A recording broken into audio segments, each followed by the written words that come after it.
আমরা এখন দাঁড়িয়ে আছি, কোথায় দাঁড়িয়ে আছি আমরা রতনপুর গুরুস্থানের সামনে আছি। মাদারগড়া গুরুস্থান। আমাদের পিছন দিয়ে কিন্তু রতনপুর মার্কেট আছে, এখন মসজিদ আছে। আচ্ছা, গভর্নর বাড়ির সামনে।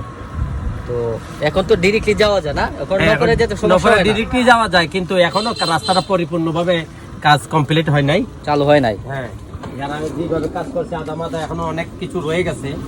তো অন্তত সরকারের যতটুকু করছিল, যদি আমাদের একটু হেল্প করতো, জগদীশ্বর কেমন নাতিকা রতনপুর বিশ্ব রোড পর্যন্ত এটা ডালাই হয়ে যেত, তাহলে একটা জিনিস আমি এক করতে চাচ্ছি ভাই, আমাদের জগদীশ্বর থেকে রতনপুর প্রয়োজন নাই, নয়পাড়া থেকে যে রতনপুর করে ফেলতো, তাও আমরা মোটামুটি চলাফেরা করেন ভালো হইতো। তবে এই রোডে আগে পরে একদিন জগদীশ্বর তেমনিতে রতনপুর বিশ্ব রোড পর্যন্ত ডালাই করতে হবে, কারণ এখানে বড় বড় কিছু গ্রুপ ফ্যাক্টরি আছে, ফ্যাক্টরির গাড়িগুলো যেভাবে চলে এবং তারা খাবার ভ্যান, কন্টেনার, টেইলার গুলা ঢুকাই ফেলে, এইগুলার রাস্তা তো এটা না, এটা সর্বোচ্চ 1 টন 2 টন 1.5 টন গাড়ি।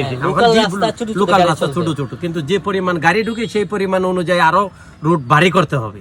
এত পাতলা রোডের উপরে এসব করলে রুট জায়গা জায়গা পুকুর হয়ে যাচ্ছে। এটা আসলে আমাদের মানে সচেতন নাগরিক এই জিনিসগুলো আমাদেরকে লক্ষ্য রাখতে হবে, ঠিক আছে? কিন্তু আমরা তো পারতেছি না, কিছু কিছু কারণে আমরা কিছু বাধা দিতে পারতেছি না। তবে আমরা আশা করতেছি যে একসময় হবে, যেহেতু এটা মানে ঢালাই হয়েছে, ঢালাই হয়েছে, ভবিষ্যৎ কিন্তু হয়ে যাবে, আশাবাদী আমরা।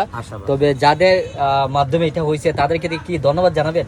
হ্যাঁ, তাদেরকে অবশ্যই ধন্যবাদ জানাই। তাদের কাছে আরো আকুল আবেদন যে না, একটু আশা ভরসা নিয়ে আছি তাদের কাছে, যদি আমাদেরকে বাকিগুলো করে দেয় আমরা আর খুশির সীমা নাই।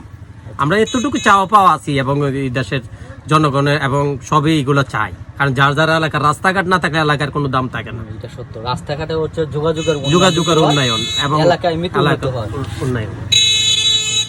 আচ্ছা, যাই হোক, ধন্যবাদ ভাই। নামটা বললেন যদি একটু? আমার নাম মোহাম্মদ শফিকুল ইসলাম।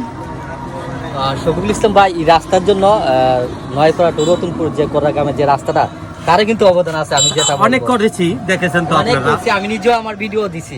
হ্যাঁ, অনেক করেছি রাস্তার জন্য। তবে পরিশেষে ভাইয়ের জন্য শুভকামনা, দোয়া করি যাতে আল্লাহ সবসময় সুস্থ রাখে, আর ভাইয়ের জন্য সবাই দোয়া করবেন। আর পরিশেষে যেহেতু আমাদের এই ভিডিওটা লাইক, কমেন্ট করে শেয়ার করে দেখার সুযোগ করে দিবেন, যাতে আমাদের প্রজন্মে, যাতে অতীতে যেন আরো এগুলো উদ্যোগ নিয়ে মানুষের কাজ করে, সেই ব্যবস্থা করে দেওয়ার জন্য সবাইকে ধন্যবাদ। তো থ্যাংক ইউ সবাইকে।